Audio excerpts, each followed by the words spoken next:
मागणी। महिलांवर अत्याचार करणाऱ्यांना फाशीची शिक्षा झाली पाहिजे असं शिंदेंनी म्हटलंय।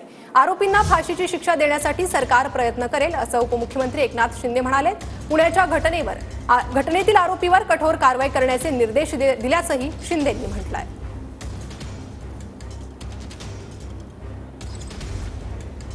मुख्यमंत्री स्वतः त्याच्यामध्ये लक्ष घालून आहेत, अजितदादा लक्ष घालून आहेत। मी स्वतः पुणे पोलीस आयुक्तांशी बोललो आणि यावर कठोर कारवाई करण्याच्या सूचना सरकारच्या वतीने आम्ही दिलेल्या आहेत आणि आरोपी कुठल्याही परिस्थितीमध्ये तात्काळ त्याला अटक होईल, कारण त्याचे सगळे जे काही लागे बांधे आहेत ते सगळे पोलिसांच्या हाती आलेले आहेत।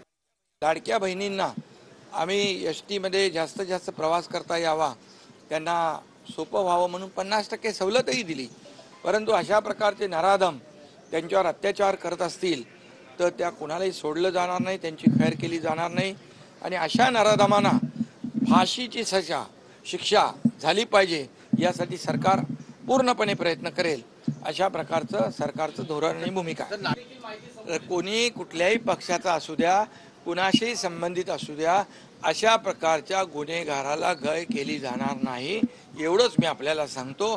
कुणाशी संबंध असू द्या, कुणाशी लागे बांधव असू द्या, हा गुन्हेगार आहे आणि लाडक्या बहिणींच्यावर अत्याचार करणाऱ्या गुन्हेगारांना सोडलं जाणार